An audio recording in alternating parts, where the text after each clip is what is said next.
आइए आइए मेरे प्यारे मित्रों, आइए गाते मुस्कुराते आइए, झूमते गाते आइए। अपना पड़ाव को आगे बढ़ाते हैं हम। 1 मिनट आ गए दोस्तों, एक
आइए आइए मेरे प्यारे बच्चों, आइए। अब हमारे पास कुछ समरी हम बताना चाहते हैं दोस्तों, जो आपको पेज नंबर 5.60 पे बात करेंगे। आइए एकदम ध्यान से आइए, बहुत अच्छा चर्चा करेंगे, बहुत बेहतरीन चर्चा करेंगे, दिल खुश हो जाएगा आज। आइए आइए, हम पूरे चैप्टर का अभी सारांश करेंगे, आपके साथ सारांश बताएंगे। इससे क्या होगा कि जो भी आपने पढ़ा है वो बातें आपको ताजा हो जाएंगी दोस्तों। आइए आइए दोस्तों, आइए। समरी सारांश कहता है, अमालगमेशन का मतलब होता है, एकदम देहाती भाषा में चलेंगे। अमालगमेशन का मतलब होता है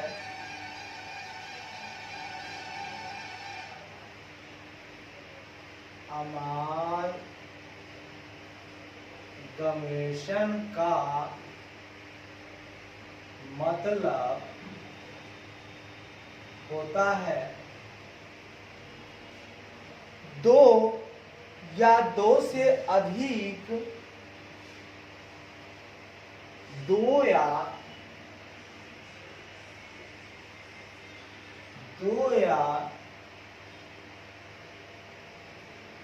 उससे अधिक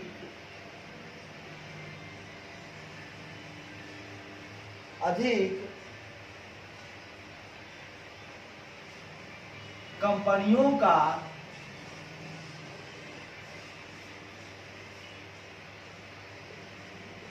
एक साथ होकर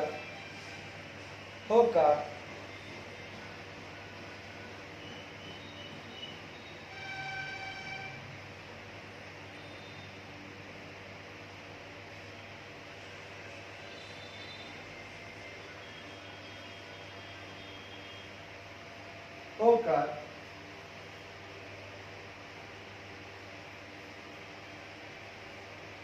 कंपनियां एक साथ होकर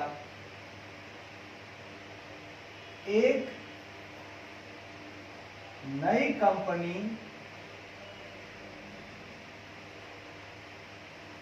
बन जाती है या निर्माण करती है।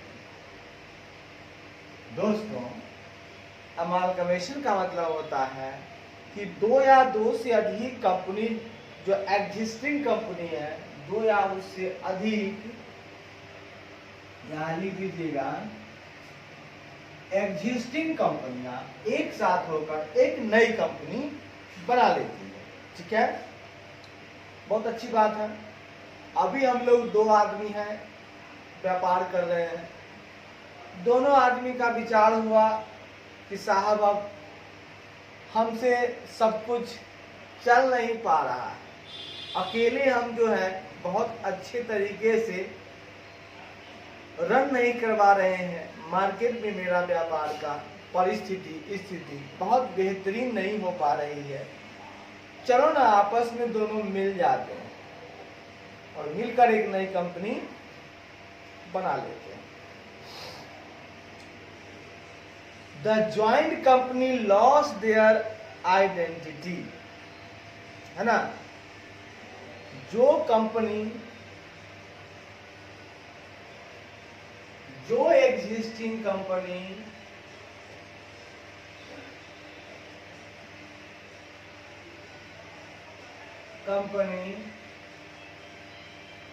आपस में जुड़ती है, वे अपनी पहचान को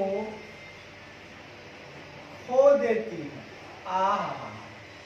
भाई, अब अपना तो कुछ रहा नहीं, सब उनके हो गए। जो कुछ अपना था अब उनके हो गए। जैसे चलिए, and form themselves into a new company, और खुद को एक नई कंपनी के रूप में और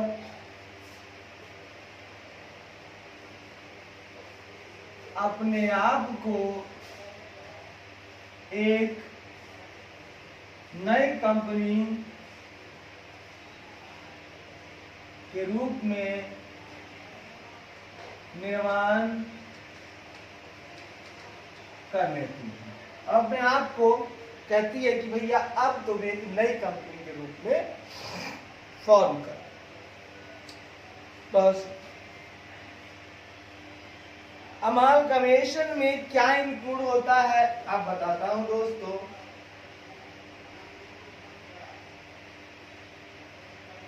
अमालगमेशन में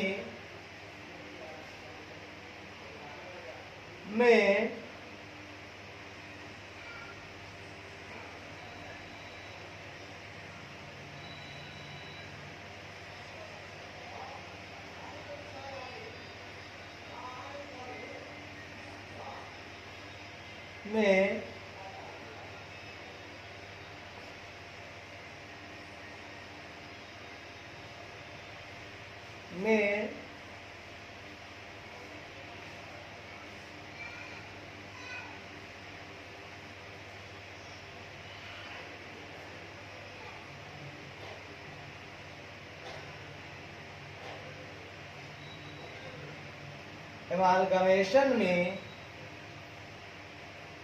S14 के अनुसार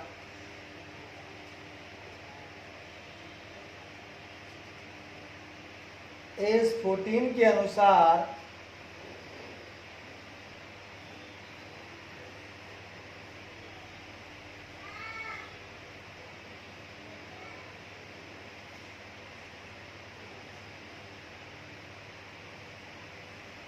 absorption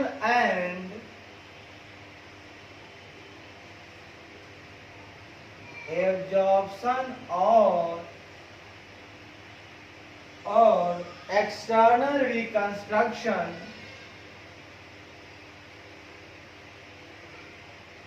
भी सर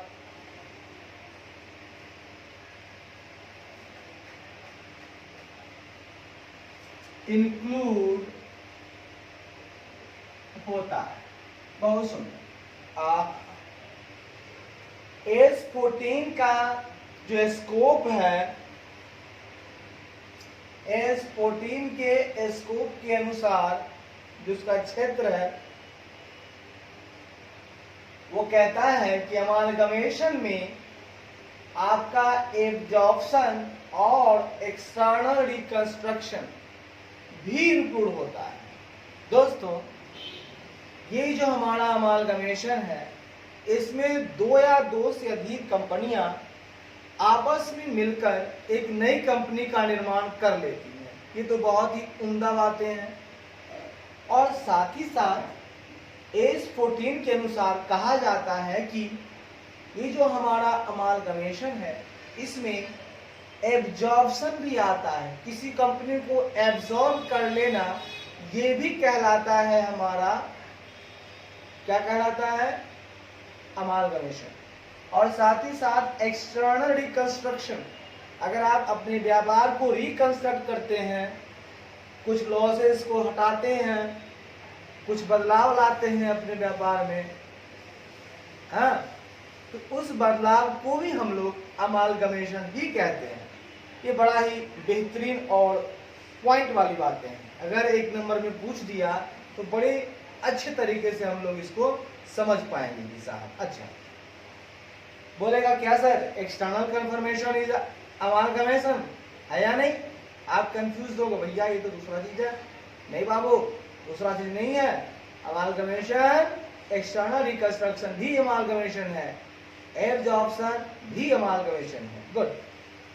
इन एब्जॉर्प्शन, अब सुनिए एब्जॉर्प्शन में क्या होता है।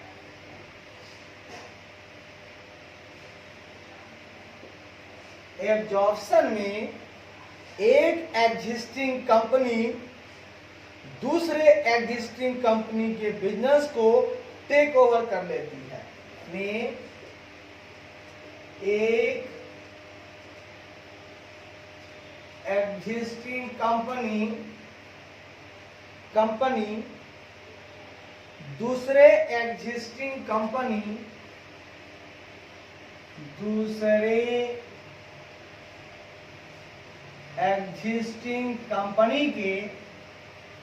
एग्जिस्टिंग कंपनी के व्यापार को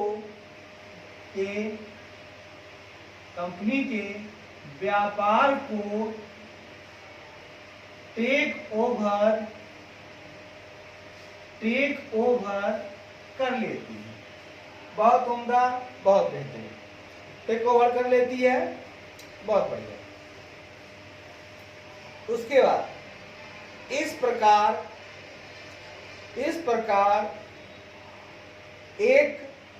सिर्फ एक का लिक्विडेशन हो जाता है, and that is of the merge company. इस प्रकार क्या होता है कि एक कंपनी लिक्विडेट हो जाती है ना, उसको हमको समापन करना पड़ता है।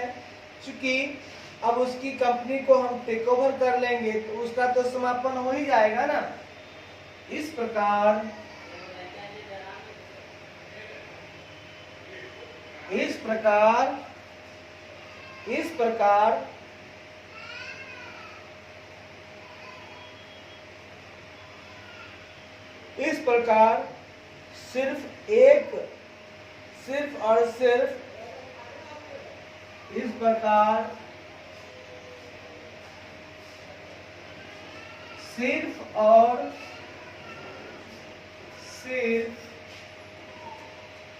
सिर्फ और सिर्फ एक लिक्विडेशन यानी समापन, एक कंपनी का समापन और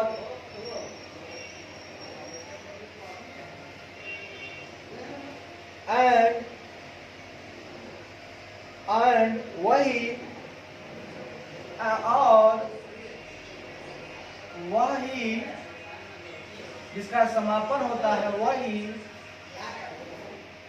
मर्ज्ड कंपनी होती है। बहुत बढ़िया, बहुत उम्दा। मेरा कहना है सर कि एब्जॉर्प्शन में क्या होता है कि एक एग्जिस्टिंग कंपनी दूसरे एग्जिस्टिंग कंपनी के व्यापार को टेक ओवर कर लेती है और इस प्रकार सिर्फ और सिर्फ एक लिक्विडेशन, और आप कह सकते हैं कि वह ही मर्ज्ड कंपनी होती है, क्योंकि जो खत्म हो गया यानी उसमें मिल गया, हम आप में मिलकर अपने आप को खो बैठे, कहेंगे ना, हम आप में ऐसे खोए कि हम आपके ही हो गए, यानी कि अब मैं आप में खो गया तो आपका नाम रहेगा, मैं आप में समाहित हो गया। यहाँ पर वही बात हो रही है, एब्जॉर्प्शन में एक कंपनी अपने आप को समर्पित कर देती है दूसरी कंपनी को, उसमें समाहित हो जाती है, तो दूसरी का नाम रह जाता है जो लेती है, और जो बिक जाती है, जो समाहित हो जाती है, वो लिक्विडेट कहा जाती है, समापन हो जाता है, और लास्ट में उसी को कहा जाता है मर्ज्ड कंपनी। आइए, ए कंपनी विच इज मर्ज्ड, एक कंपनी जो दूसरी कंपनी में मर्ज होती है, एक कंपनी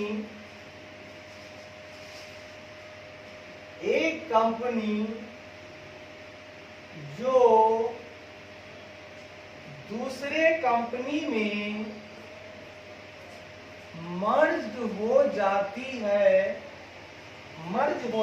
है, एक कंपनी दूसरे कंपनी में मर्ज हो जाती है, समाहित हो जाती है, सम्मिलित हो जाती है, वो क्या कहलाती है?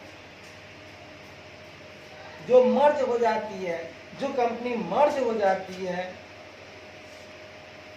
जो कंपनी मर्ज हो जाती है दूसरी कंपनी में, हाँ आती है, वह ट्रांसफेरर कंपनी, वह ट्रांसफेरर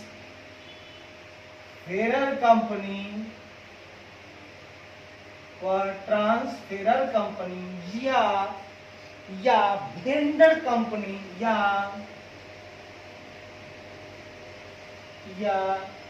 वेंडर कंपनी कहलाती है। बहुत बढ़िया, बहुत उम्दा। कहता है एक कंपनी जो दूसरे कंपनी में मर्ज हो जाती है, जो अपने आप को खत्म कर लेती है, वह ट्रांसफेरर कंपनी या वेंडर कंपनी कहलाती है। अगली बात है, अगली बात, एक company into which the vendor company is merged, एक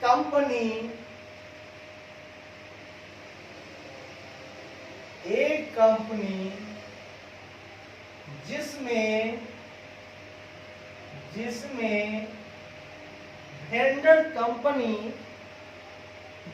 वेंडर कंपनी मर्ज हो जाती है। सही बात है कि हम तो मिल गए तो ट्रांसफर, हम जिसमें मिले, एक कंपनी जिसमें वेंडर कंपनी मर्ज हो जाती है, ठीक है, उसे आती है वह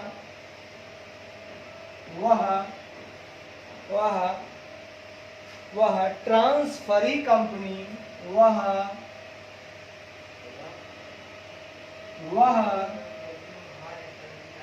ट्रांसफरी कंपनी या भेंडी कंपनी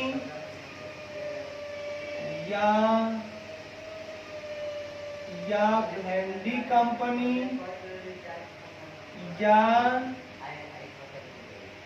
या परचेजिंग कंपनी कहलाती है। बहुत बढ़िया, बहुत उम्दा, बहुत बढ़िया। तो जो कंपनी दूसरे में मर्ज हो जाती है वो कंपनी कहलाती है ट्रांसफेरर कंपनी, लेकिन जिसके अंदर वह अपने आप को मर्ज करती है वो कंपनी कहलाती है ट्रांसफरी कंपनी या भेंडी कंपनी या परचेजिंग कंपनी। बहुत बढ़िया, बहुत उम्दा।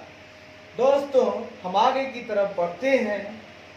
नई उम्मीद और नए उत्साह के साथ जोश जुनून बनाए रखिएगा, हम आगे बढ़ते चलेंगे। Amalgamation is of two types, in the nature of merger and in the nature of purchase। दोस्तों, अमालगमेशन दो प्रकार के होते हैं।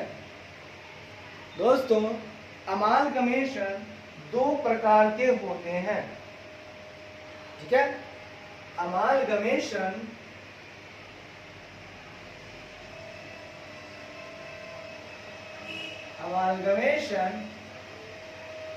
दो प्रकार के होते हैं।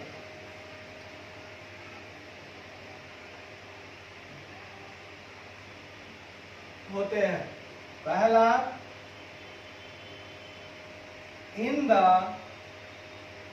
नेचर ऑफ मर्जर और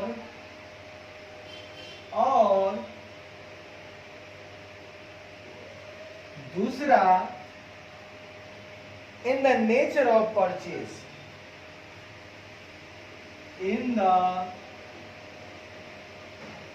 नेचर ऑफ परचेज। बहुत बढ़िया, बहुत उम्दा। तो साहब, अमालगमेशन दो प्रकार के होते हैं। एक होता है नेचर ऑफ मर्जर वाला और एक होता है नेचर ऑफ परचेज वाला। आइए आगे बातें करते हैं।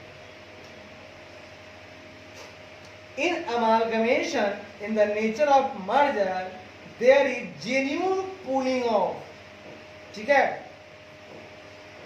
नेचर ऑफ मर्जर वाले अमालगमेशन में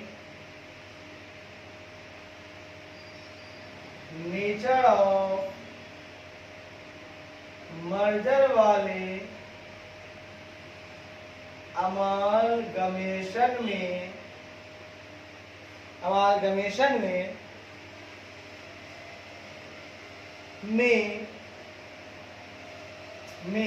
ए नंबर में अमालगमेटिंग कंपनी, ठीक है।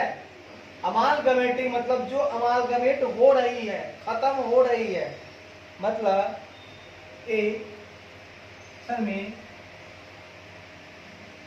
अमालगमेटिंग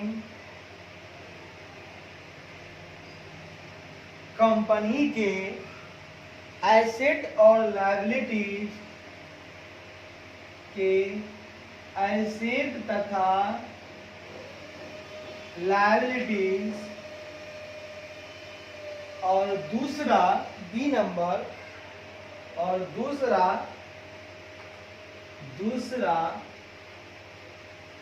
शेयर होल्डर्स इंटरेस्ट, ठीक है। इन दोनों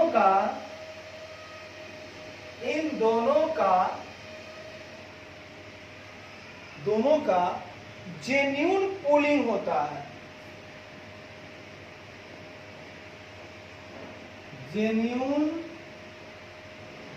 पूलिंग होता है मतलब जो आपस में इनका जो पुल किया जाता है वो बड़ा ही जेन्युइन होता है।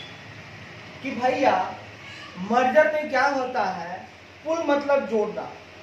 हम ना जो कंपनी खत्म हो रही है उसके हम लोग सारे एसेट को लेते हैं, एक को भी नहीं छोड़ते, और पूरी लायबिलिटीज को लेते हैं, एक को भी नहीं छोड़ते।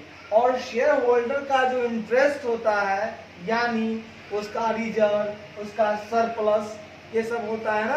किसी शेयर होल्डर का इंटरेस्ट कहाँ होता है, उसके रिजर्व एंड सरप्लस में।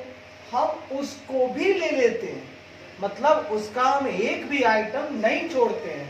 तो ये हमारा जेन्युइन पुलिंग होता है नेचर ऑफ मर्जर वाले अमालगमेशन में। ठीक है, नेचर ऑफ मर्जर वाले अमालगमेशन में अमालगमेटिंग कंपनी का जो एसेट है, जो उसका लायबिलिटीज है और जो उसका शेयर होल्डर्स का इंटरेस्ट है, इन सभी का जेन्युइन पुलिंग होता है। रिजर्व एंड सरप्लस आप बोल सकते हैं। ठीक है, आइए ना दोस्तों, थोड़ा सा 1 मिनट का थोड़ा सा 1 सेकेंड का मौका दीजिएगा। 1 सेकेंड। आइए मेरे प्यारे मित्रों, आइए गाते मुस्कुराते आइए, झूमते नाचते आइए, क्योंकि यहाँ ज्ञान का वर्षा हो रहा है दोस्तों। इस ज्ञान के वर्षा में आनंद ले, आनंद ले। सावन के मौसम में भी जैसे आनंद लेते हो दोस्त, वैसे ही यहाँ ज्ञान की वर्षा हो रही है। उस ज्ञान के वर्षा में डुबकी लगाकर देखिए, जो आनंद यहाँ है वो आनंद दुनिया के किसी कोने में नहीं है। आइए आइए ज्ञान लेते हैं दोस्तों, आइए आइए। कहता है also the business of the transferor company। जो हमने इसमें कहा आपको कि पूलिंग ऑफ इंटरेस्ट मेथड में, या आप कह सकते हो नेचर ऑफ मर्जर में, ठीक है, नेचर ऑफ मर्जर में जेन्युइन पुलिंग होता है। साथ ही साथ आगे बढ़ते हैं, ये तो होता ही होता है, साथ ही साथ ट्रांसफेरर कंपनी के बिजनेस को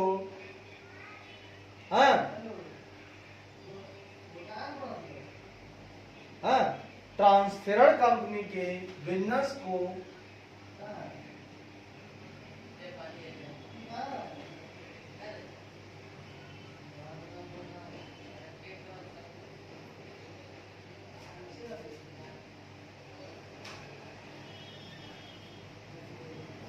साथ ही साथ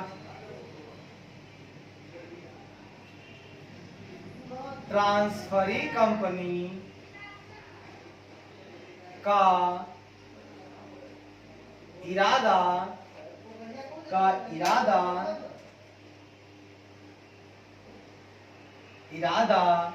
यही होता है कि वह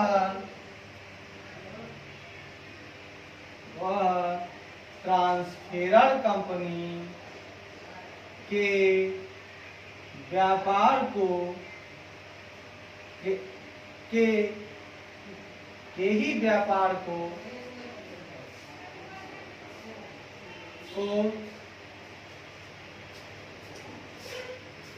आगे भी कैरी करे, दूसरा व्यापार ना करे।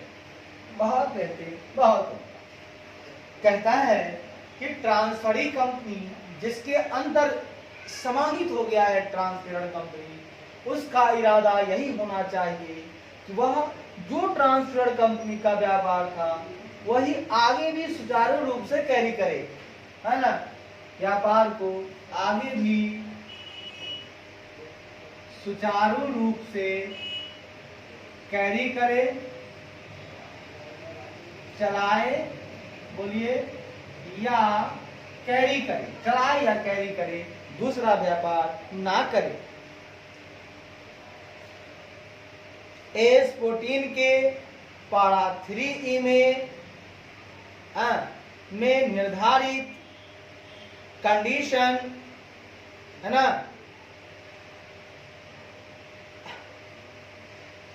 कि पूरे कंडीशन को सेटिस्फाई होना चाहिए।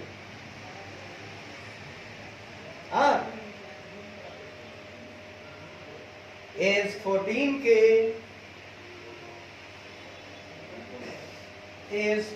के आइए ना दोस्तों, थोड़ा बैठ के थोड़ा कर दिया था दोस्तों, आइए। S14 के पारा 3E में याद रखिएगा, ये भी ध्यान दीजिएगा। पारा 3 दोस्तों S14 के पारा 3E में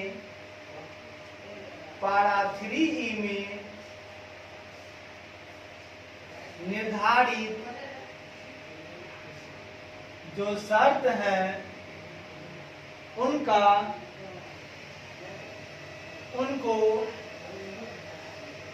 पूरी तरह से संतुष्ट करना चाहिए। जो शर्त है, हाँ शर्त है, उस पूरी शर्त को उस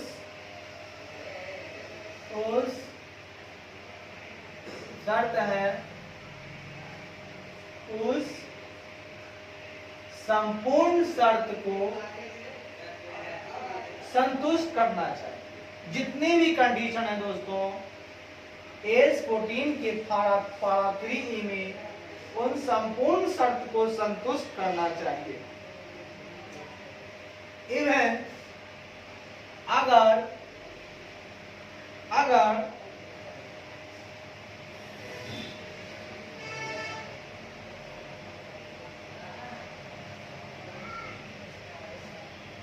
परंतु अगर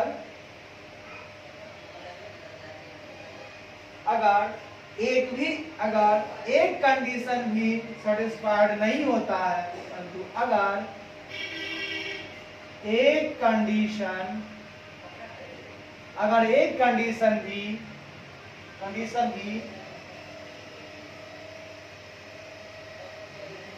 सेटिस्फाइड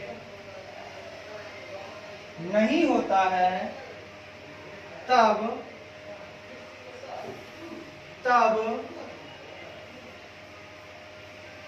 इसे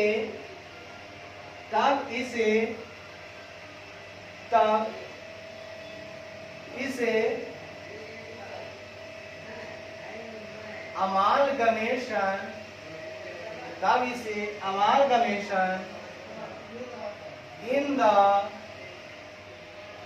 nature of merger कहा जाएगा। साहेब ऐसा है, अगर एक में भी दिक्कत आ गई ना साहेब, एक भी शर्त अगर पूरी नहीं हो पाई ना साहेब, तो वो जो कंडीशन नहीं हुई है पूरी, उसके चलते ये जो अमालगमेशन होगा वो नेचर ऑफ मर्जर नहीं होगा, बल्कि नेचर ऑफ परचेज कहलाएगा। बहुत खूबसूरत, इस नेचर ऑफ परचेज कहा जाएगा। गलती से लिख दिया दोस्तों, सॉरी, क्योंकि मर्जर की बात तो मैं कर ही रहा था ना कि पूरे कंडीशन पूरे होंगे तो मर्जर कहलाएगा। अगर एक भी कंडीशन नहीं हो पाता है, पूरा फुलफिल नहीं हो पाता है, उस कंडीशंस में हम उनको बोलेंगे नेचर ऑफ परचेज। आइए ना दोस्तों, प्यारी प्यारी बातें करते हैं, मीठी मीठी बातें करते हैं। आइए ना दोस्तों, आइए आप सुनिएगा, कहता है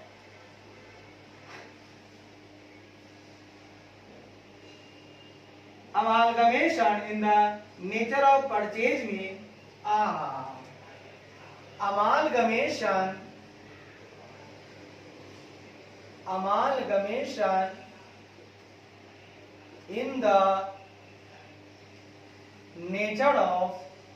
amalgamation in the nature of purchase में one company acquires the business of another company। Purchase में एक कंपनी दूसरे कंपनी के व्यापार को, एक कंपनी दूसरे कंपनी के व्यापार को एक्वायर कर लेती है। एक्वायर मतलब खरीद लेती है, व्यापार को खरीद लेती है। भैया तेरा नहीं चलने दूंगा, अब मेरा चलेगा, मैं तुझे अपना लिया हूं, अब सिर्फ मेरा तो चलेगा। आइए दोस्तों आगे बढ़ते हैं। उसके बाद अगला पॉइंट कहता है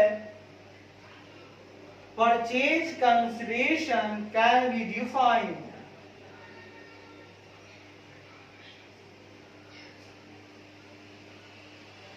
as the aggregate of the shares and securities issued and the payment made in form of cash or other asset by the transferee company to the shareholder of the transferred company। कहता है transferee company द्वारा transferee company द्वारा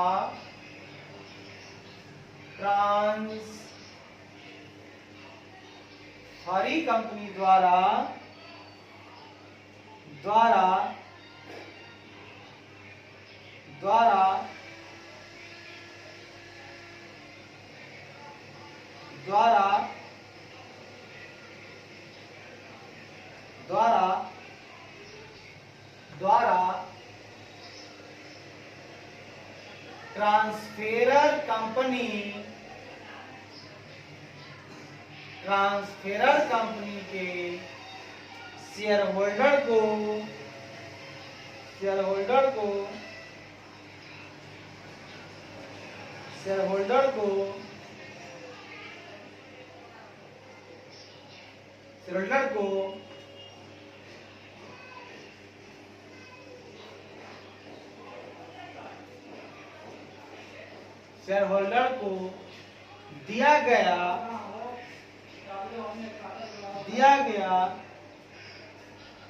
दिया गया cash के रूप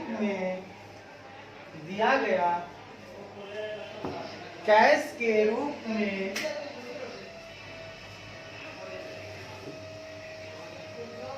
दिया गया पेमेंट जो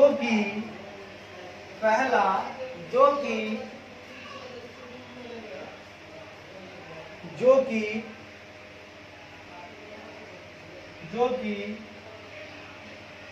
इन फॉर्म ऑफ कैश है, दूसरा in form of other asset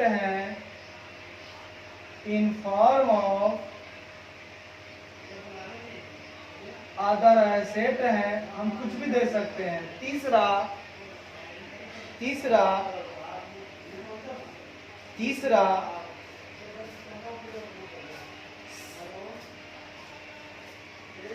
aggregate of the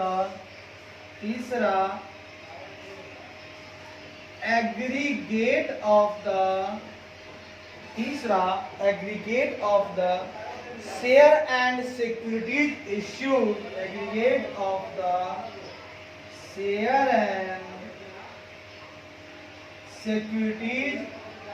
issued मतलब ट्रांसफरी कंपनी द्वारा ट्रांसफेरर कंपनी के शेयर होल्डर को दिया गया पेमेंट जो कि कैश के रूप में हो, अदर एसेट के रूप में हो, है ना, अदर एसेट के रूप में हो, कैश के रूप में हो,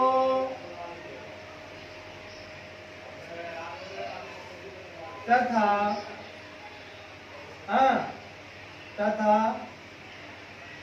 शेयर इश्यू का तथा जो शेयर या सिक्योरिटीज इश्यू हुए हैं उसका टोटल, जो भी टोटल है, ये सब जो है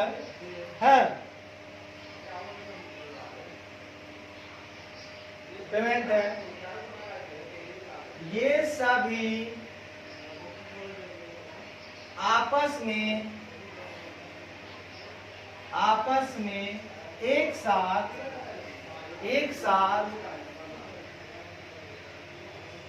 परचेज कंसिडरेशन को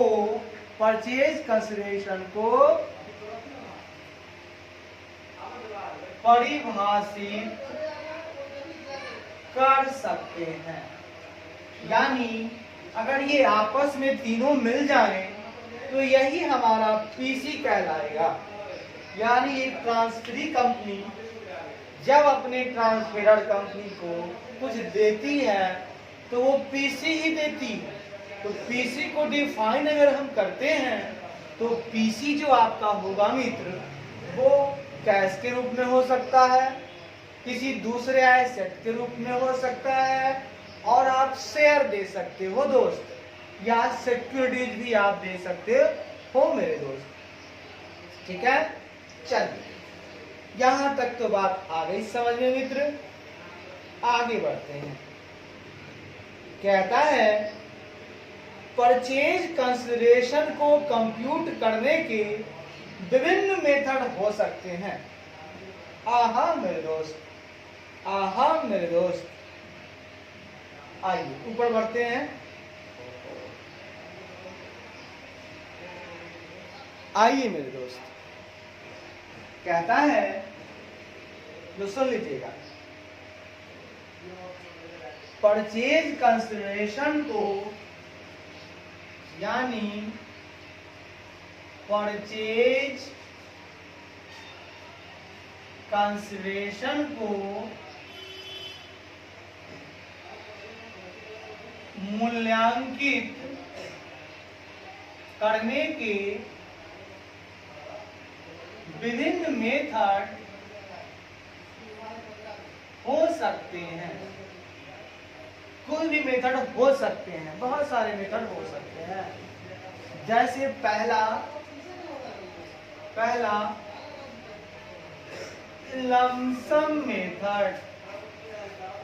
कौन सा मेथड दोस्त?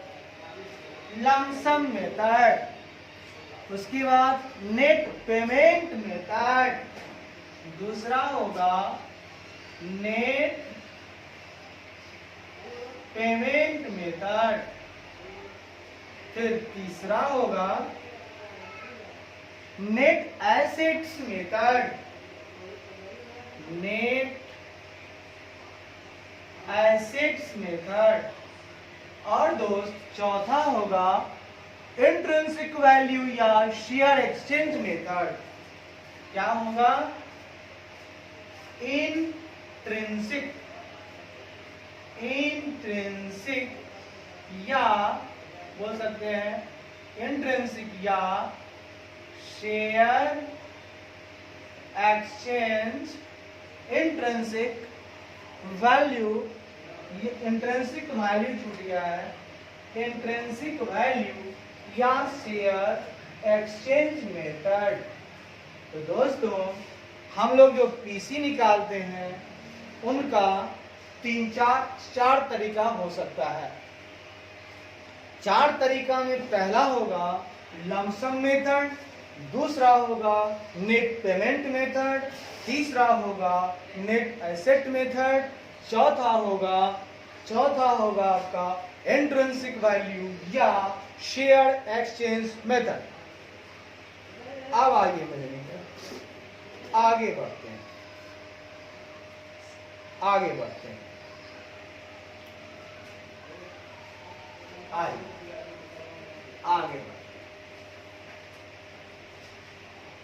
नोट करते चलिएगा दोस्त। आपके पास वीडियो है, आप इसे रोक लेंगे।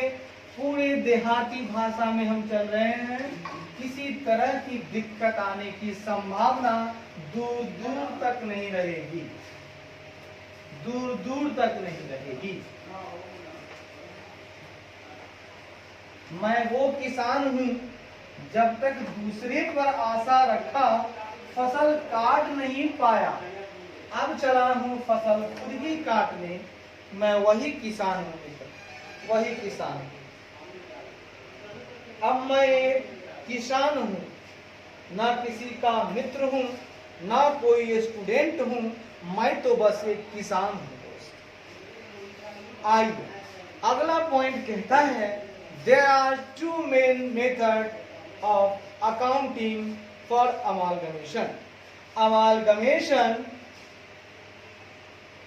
के अकाउंटिंग फॉर अमालगमेशन, ठीक है, अमालगमेशन के अकाउंटिंग के लिए मुख्य रूप से दो मुख्य मेथड हैं।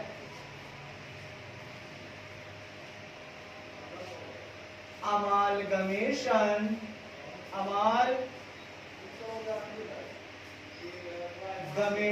के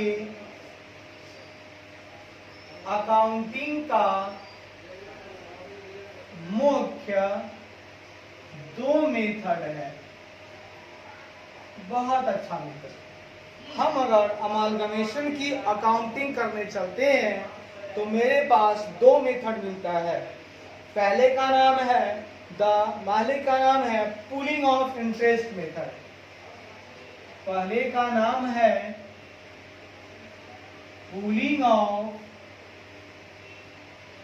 ऑफ इंटरेस्ट मेथड तथा दूसरे का नाम है परचेज मेथड।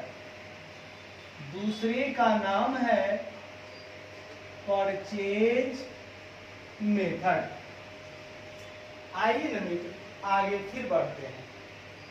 कहता है पूलिंग ऑफ इंटरेस्ट मेथड के अंतर्गत पूलिंग ऑफ इंटरेस्ट मेथड के अंतर्गत पूलिंग ऑफ इंटरेस्ट मेथड के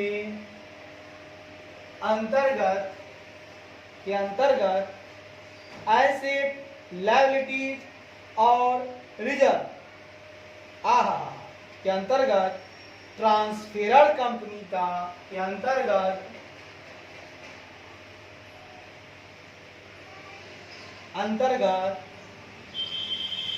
ट्रांसफेरर कंपनी अंतर्गत ट्रांसफरी कंपनी द्वारा ट्रांसफेरर कंपनी का एसेट्स, लायबिलिटीज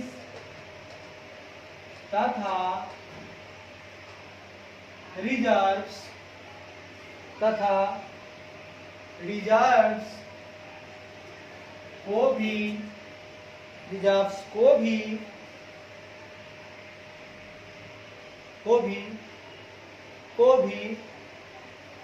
उसके एग्जिस्टिंग कैरिंग अमाउंट पर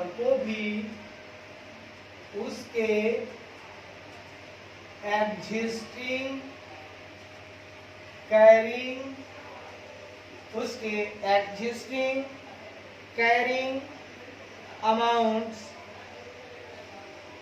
पे टेकन ओवर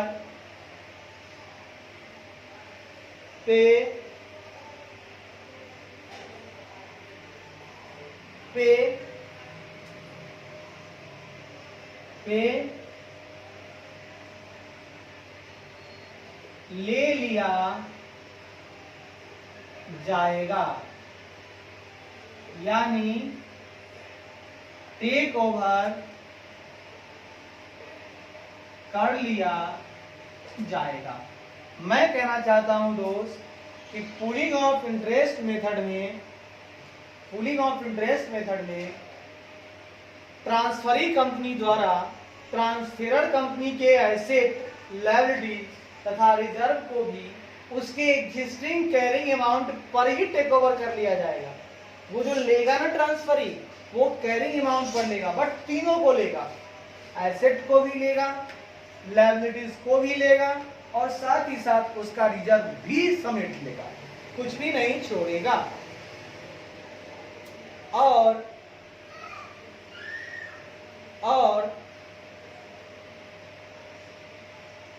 जो शेयर ट्रांसफरी कंपनी द्वारा इशू किया गया शेयर कैपिटल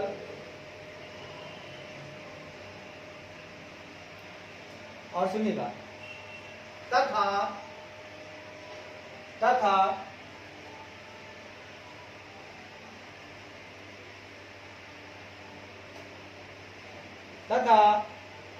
ट्रांसफरी कंपनी द्वारा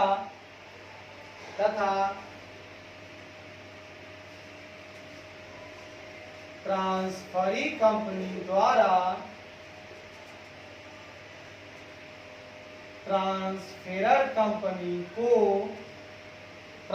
कंपनी द्वारा ट्रांसफेरर कंपनी को इशू किया गया शेयर कैपिटल और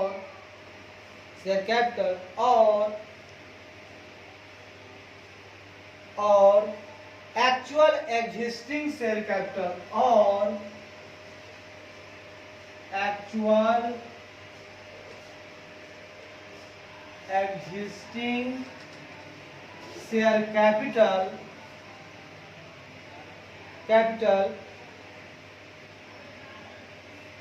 के बीच के अंतर को रिजर्व के साथ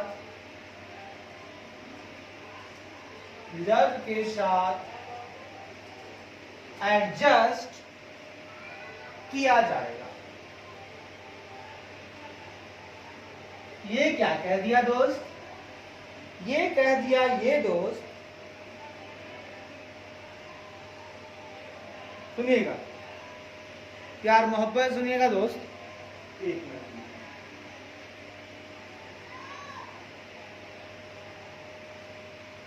बात बहुत उम्दा हो गई दोस्त, बात बहुत उम्दा हो गई, सुनिएगा।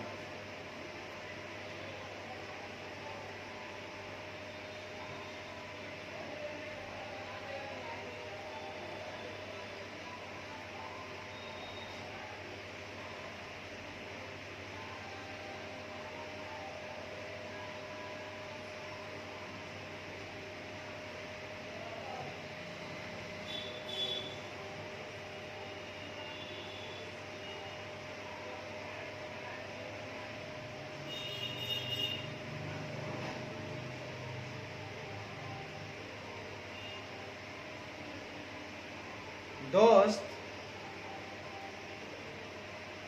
बात बहुत उम्दा हो गई दोस्त। कैसे उम्दा हुई से सुनिएगा। ये कहना चाहता है कि ट्रांसफरी कंपनी अब जब सब कुछ लिया है ट्रांसफेरर का, तो ट्रांसफरी देगा, दिया क्या? शेयर कैपिटल इशू किया अपनी तरफ से, और जो उसका एक्चुअल एग्जिस्टिंग शेयर कैपिटल था पहले से हम ये दिए, और उसका जो था अगर उसके बीच कोई अंतर हो जाता है तो हम उसको यहां पे रिजर्व से एडजस्ट करेंगे।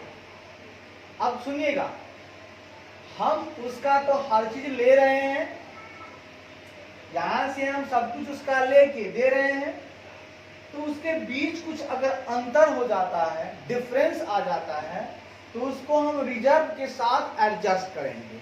मान लीजिए हम अगर ज्यादा दे रहे हैं तो हमको लॉस ऑन मर्जर होगा, तो हम डेबिट साइड में लिख देंगे और रिजर्व से एडजस्ट करेंगे। अगर हमको ज्यादा आ गया, देना कम पड़ा, तो प्रॉफिट ऑन मर्जर हो गया, तो प्रॉफिट ऑन मर्जर हो गया तो वहां पे हमको रिजर्व के साथ उसको भी ले जाना है रिजर्व में, मतलब इस तरह से रिजर्व के साथ एडजस्ट करना होगा।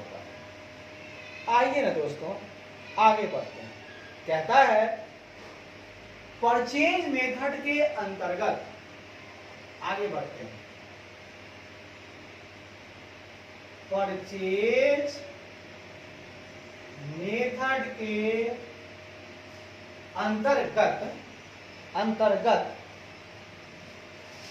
अंतर्गत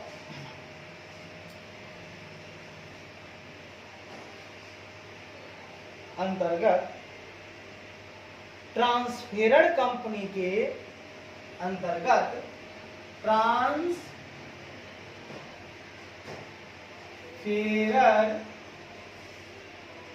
कंपनी के, सुनिएगा कौर से, के एसेट और लायबिलिटी, बस दो बातें बोल रहा हूं मैं, वहां बोल रहा हूं तीन बातें, एसेट लायबिलिटी, यहां बोल रहा हूं ट्रांसफेरर कंपनी के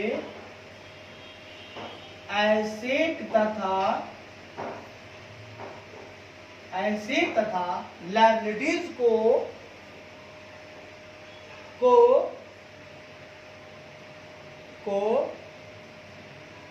उनके एग्जिस्टिंग कैरिंग अमाउंट पर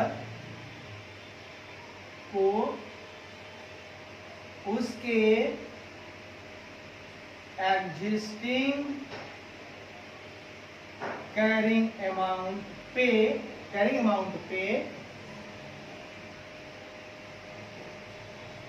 ट्रांसफरी कंपनी द्वारा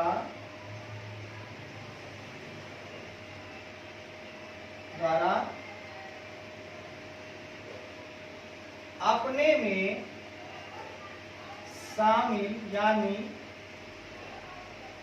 शामिल इनकॉर्पोरेट कर लिया जाएगा। आहा, कर लिया जाएगा, ठीक है।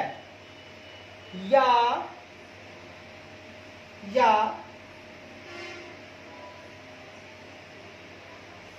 परचेज कंसिडरेशन शुड बी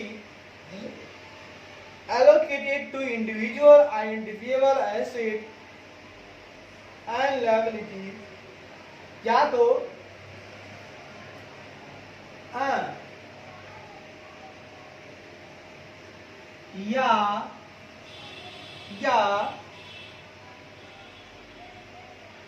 या अमालगमेशन के डेट पर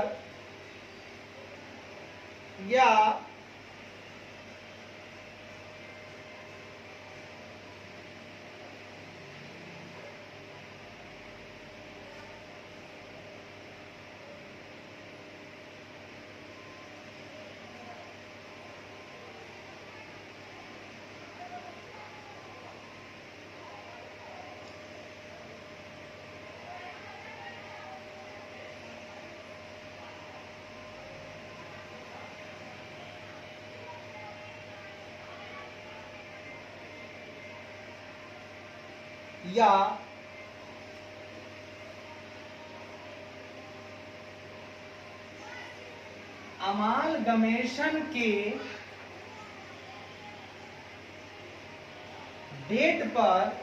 अमालगमेशन के डेट पर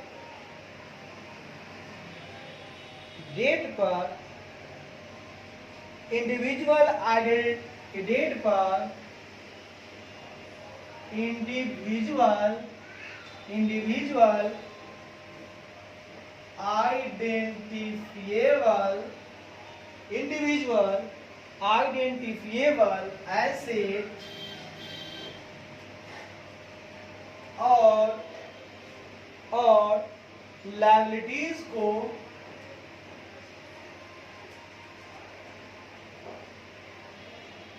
डेट पर इंडिविजुअल आइडेंटिफिएबल एसेट और लायबिलिटीज को उनके फेयर वैल्यू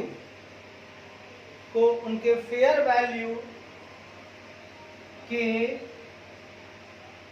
आधार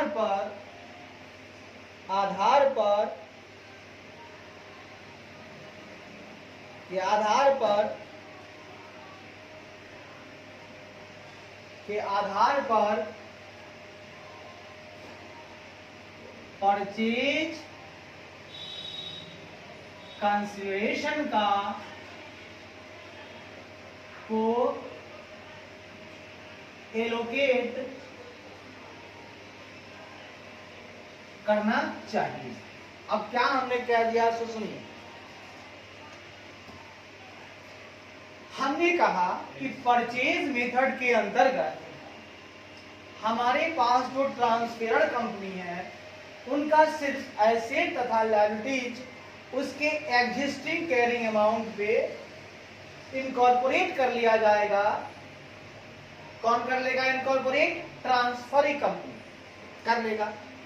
या हो सकता है कि अमालगमेशन के डेट पर जो उसका एसेट है, जिसका इंडिविजुअल उसकी पहचान है और उसकी इंडिविजुअल पहचान वाली लायबिलिटीज है, तो उनको फेयर वैल्यू के आधार पर हम पीसी को एलोकेट करेंगे। हम जो परचेज कंसिडरेशन देंगे उनका एसेट लायबिलिटीज तो लेना है, हमको लेंगे, लेकिन जो हम देंगे अगर उस डेट पर कोई फेयर वैल्यू होगा तो हम उसको लेकर देंगे।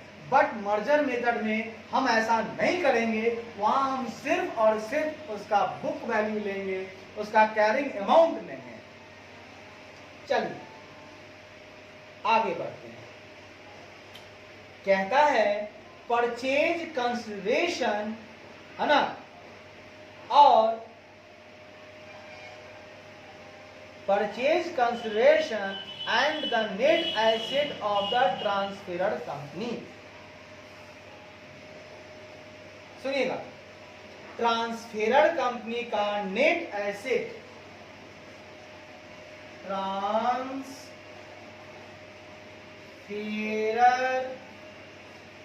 कंपनी का नेट एसेट जो होगा वो होगा एग्रीड वैल्यू पे। जो भी वैल्यू एग्री हुए हैं उसी वैल्यू पे हम उनका नेट एसेट ले लेंगे। तो ट्रांसफेरर का कंपनी का नेट एसेट और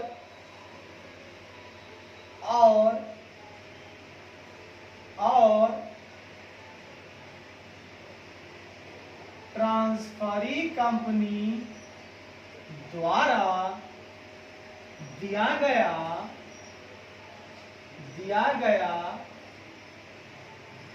परचेज कंसिडरेशन के बीच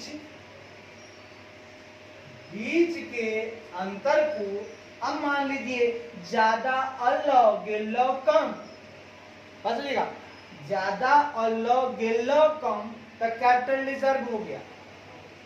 और ठीक है, नहीं ज्यादा अलग, अब देखिएगा, ज्यादा गिल्लो अलग कम और ज्यादा गिल्लो, तो ज्यादा अगर गिल्लो तो कथी में गिल्लो? तो साहेब हम ज्यादा जो खर्च करेंगे तो हम गुडविल का नाम देंगे। हम नई कंपनी खरीद रहे हैं, हम ये थोड़ी कहेंगे भैया हमने खर्च किया। अरे खर्च करके आप ला रहे हो तो आप बढ़िया कंपनी ला रहे हो, ठीक है, तो आपने जो खर्च किया है ना, तो वो गुडविल के नाम पर जाएगा। तो उनके डिफरेंस को, उनके बीच के अंतर को, है ना,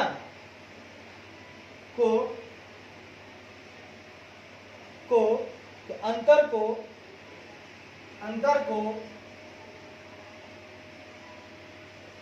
ट्रांसफरी कंपनी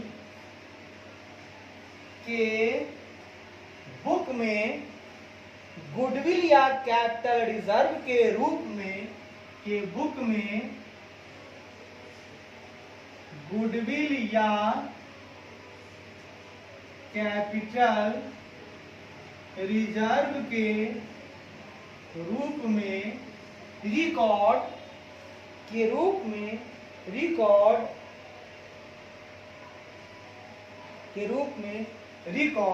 किया जाएगा। अब सुनिएगा मित्र, गुडविल कब आएगा ये बता देता हूं, कैपिटल रिजर्व कब आएगा। गुडविल तब आएगा जब net asset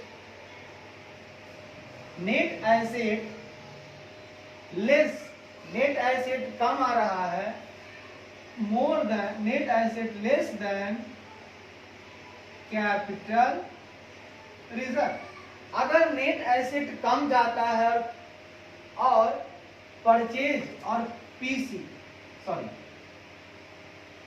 purchase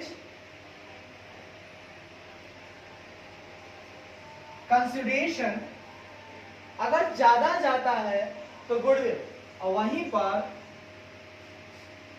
net asset अगर ज्यादा है किससे, परचेज कंसिडरेशन से अगर ज्यादा आ जाता है, नेट एसेट ज्यादा आ जाता है तो मुझको मिलता है कैपिटल रिजर्व। ठीक है, चलिए अब आगे देखते हैं।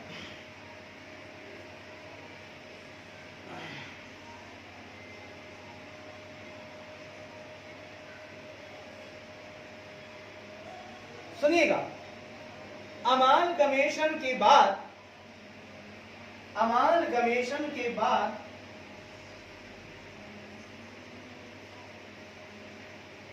अमालगमेशन के बाद ट्रांसफरी कंपनी के बुक में से एक बार ट्रांसफरी कंपनी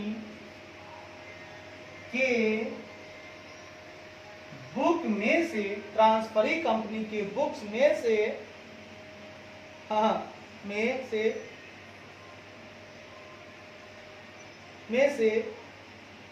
सभी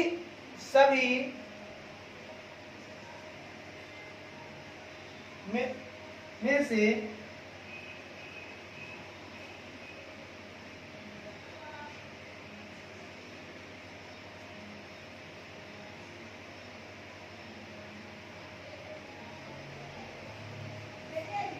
दो या उससे अधिक कंपनी के बीच का संचालन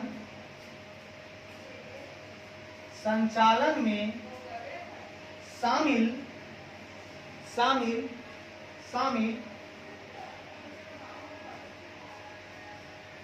एडजस्टमेंट को एलिमिनेट कर लिया जाएगा। एलिमिनेट मतलब सफाया कर दिया जाएगा।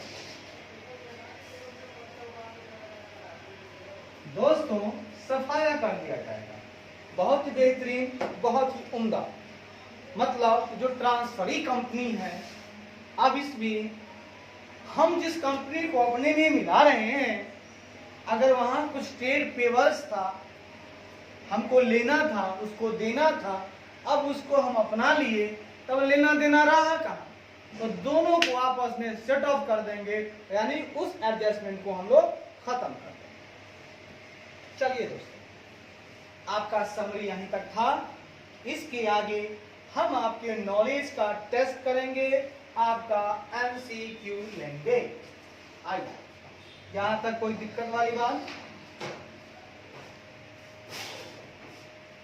कोई दिक्कत वाली बात नहीं। तो बढ़िए, थोड़ा सा वेट, विराम, और आइए मेरे मित्र। अब क्या हुआ, अब कहानी थोड़ी आगे बढ़ी और हमारे पास कुछ MCQs आ गए। हमारे प्यारे इंस्टीट्यूट ने हमसे कुछ पूछ लिया भैया, MCQ पूछ लिया। अब इस MCQ को जरा देखिए। आइए,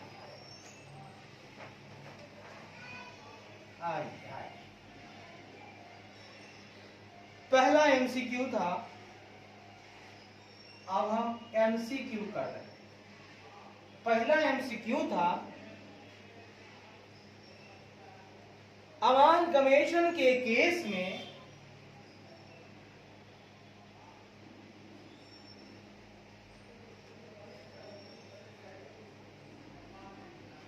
कोई जल्दी नहीं है। अमालगमेशन के केस में स्टॉक के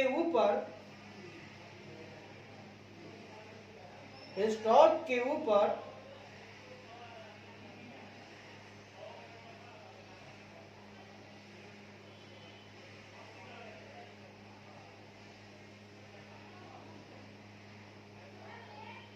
स्टॉक के ऊपर केस में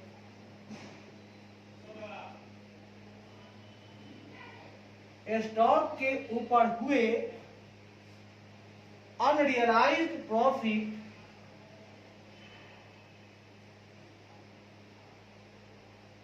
या लॉस, अनरियलाइज्ड प्रॉफिट या लॉस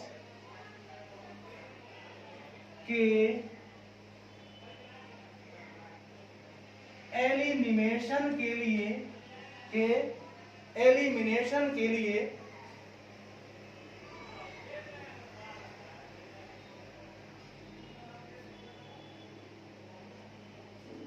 एंट्री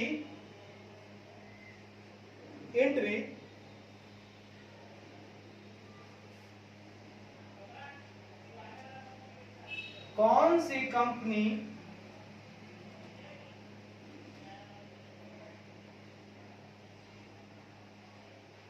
कंपनी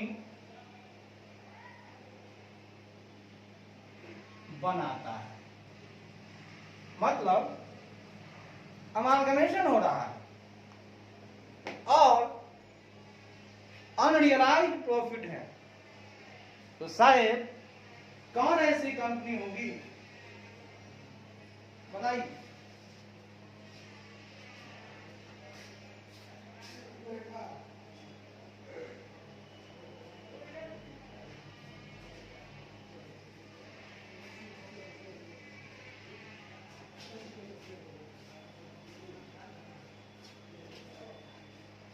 बताइए कौन सी कंपनी होगी जो चाहेगी कि हम एलिमिनेट कर लें। तो भैया जो परचेजिंग कंपनी है, अगर वो माल भेजी होगी वेंडर कंपनी को और वो स्टॉक में रह गया होगा और वो अब स्टॉक को खरीद रही है, तो चूंकि वो प्रॉफिट डालकर भेजी होगी और वापस ले रही है, तो प्रॉफिट तो मिला नहीं और उसका संपत्ति, उसका स्टॉक उसी के पास लौट रहा है, तो वो चाहेगा कि इस प्रॉफिट को हटा दे, क्योंकि ये झूठ मूठ का प्रॉफिट है। मतलब क्या, हमको तो अब कमाना नहीं है, अब तो संपत्ति मेरी हो गई। तो ये जो परचेजिंग, इसका केस में 3 एंट्री, वेंडर कंपनी के द्वारा, परचेजिंग कंपनी के द्वारा और थर्ड पार्टी के द्वारा। तो आप बोलेंगे आंसर होगा इसमें B number, by the purchasing company, यानी परचेजिंग कंपनी के द्वारा। गुड, पहला कदम हो गया। अब देखिए, अब आइए दोस्तों, दूसरा एमसीक्यू हमारे बीच आ रहा है, उसको जरा देखिए। दूसरा एमसीक्यू है,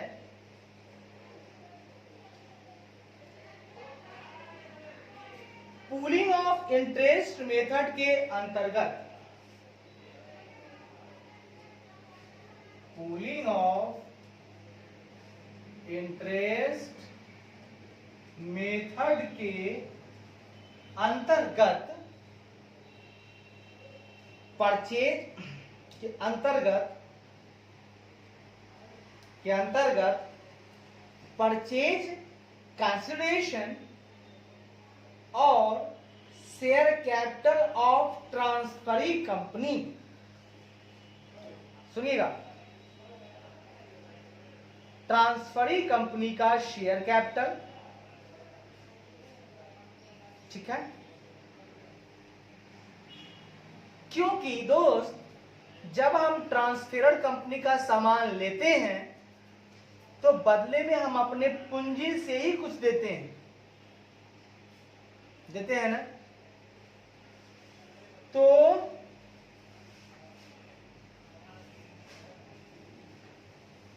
कहता है मेथड में, ट्रांसफरी कंपनी के शेयर कैपिटल अंतर्गत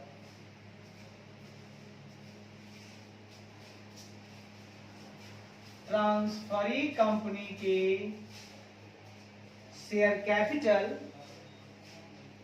और परचेज कंसिडरेशन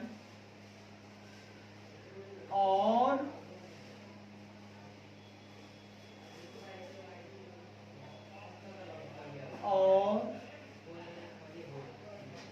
परचेज कंसिडरेशन के बीच के अंतर को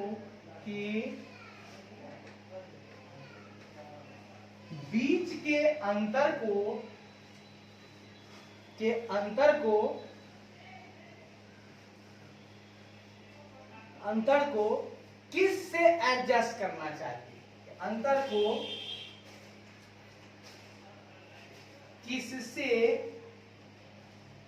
एडजस्ट करना चाहिए। ऐसा है, अगर हमने पीसी ज्यादा दिया,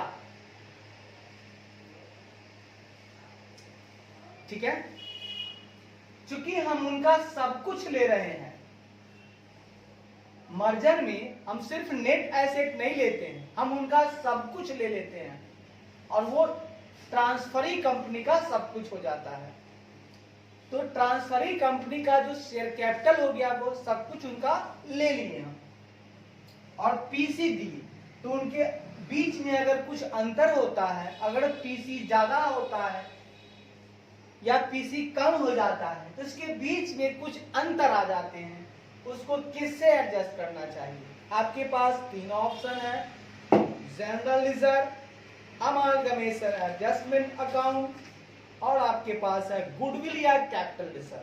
तो मित्रों, गुडविल या कैपिटल रिजर्व तो परचेज मेथड का है और अमालगमेशन एडजस्टमेंट अकाउंट ये तो कुछ ऐसा नहीं है, ये तो स्टैट्यूटरी रिजर्व को कंटिन्यू रखने के लिए जो ट्रांसफरी कंपनी है, अगर ट्रांसफरर कंपनी के स्टैट्यूटरी रिजर्व को कंटिन्यू रखती है तो अमालगमेशन एडजस्टमेंट अकाउंट के नाम से रखेगी, इसका भी काम नहीं है।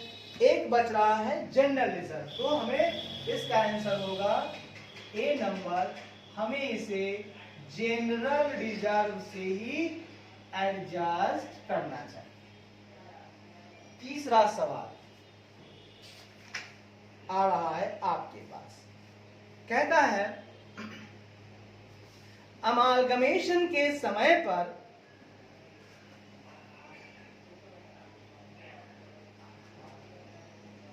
अमालगमेशन के समय पर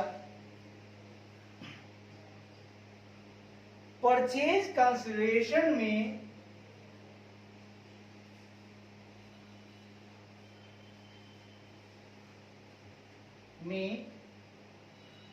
क्या इंक्लूड नहीं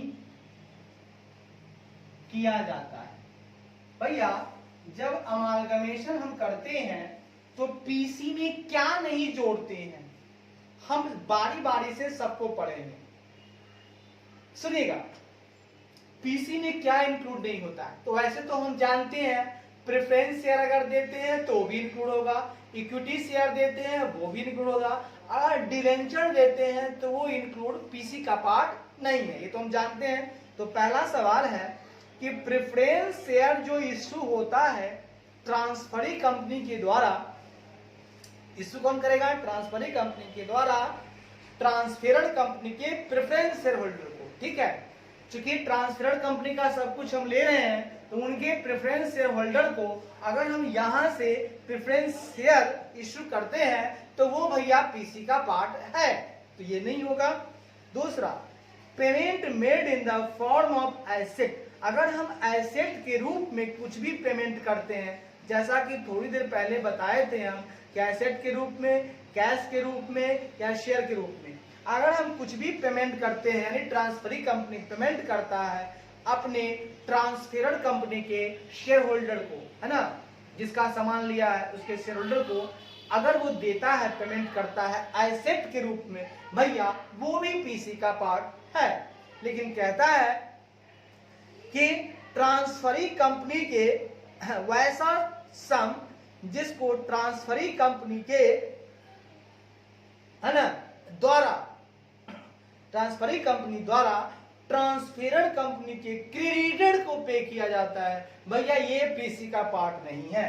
इसका आंसर ये होगा वैसा सम जिसको ट्रांसफरी कंपनी द्वारा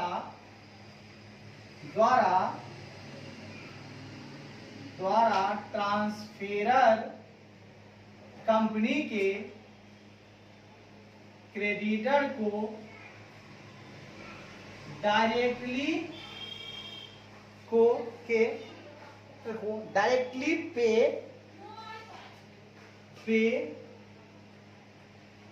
किया जाएगा। अगर डायरेक्टली पे करते हैं ना, वो पीसी का पार्ट नहीं है। आइए अगला सवाल कहता है एज पर AS14 के अनुसार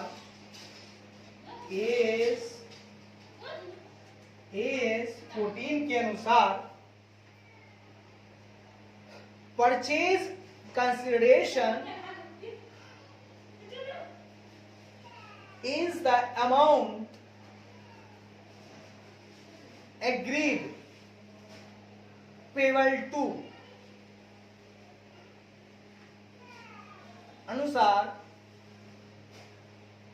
के अनुसार परचेज कंसिडरेशन एक ऐसा एग्रीड अमाउंट है जो किसको पेबल है। भैया पीसी किसको दिया जाता है? अरे मित्र, पीसी शेयर होल्डर को दिया जाता है। डिवेंचर होल्डर को देना भैया वो पीसी नहीं है। क्रेडिटर को देना भैया वो पीसी नहीं है। शेयर होल्डर और डिवेंचर होल्डर को देना भैया पीसी नहीं है। क्योंकि दोनों लगा दिया ना, एक में कहता है शेयर होल्डर डिवेंचर होल्डर दोनों, भैया गलत। एक में कहता है शेयर होल्डर डिवेंचर होल्डर और क्रेडिटर, भैया ये भी गलत। आप क्रेडिटर को कैसे दोगे? और एक में कहता है सिर्फ शेयर होल्डर, तो इसका मतलब इसका आंसर होगा सिर्फ शेयर होल्डर्स। चलिए 5वां नंबर कहता है वेंडर कंपनी अगर वेंडर कंपनी के लिक्विडेशन के खर्चे को अगर वेंडर कंपनी के लिक्विडेशन के खर्चे को परचेजिंग कंपनी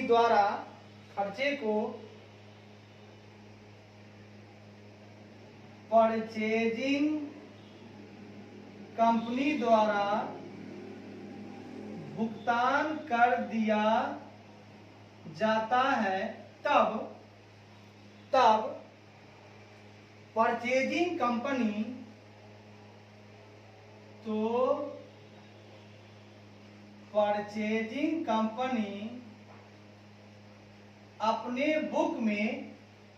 अपने बुक में किस अकाउंट को डेबिट करेगा?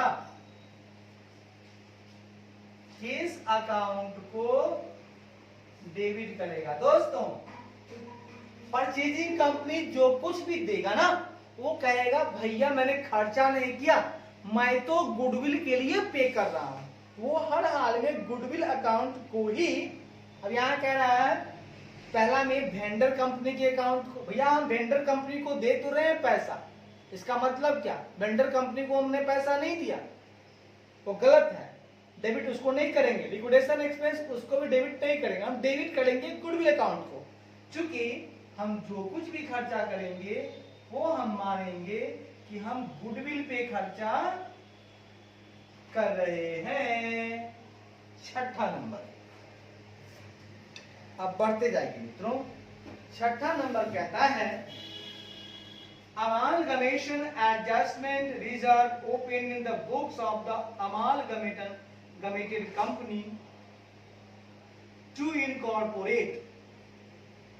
ठीक है, अमालगमेटेड कंपनी की बुक में अमालगमेटेड यानी बोल सकते हैं आप ट्रांसफरिंग, अमालगमेटेड कंपनी के बुक में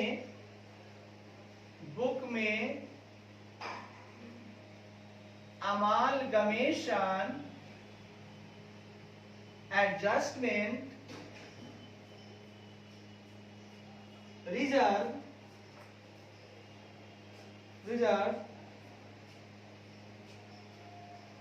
को खोला गया है।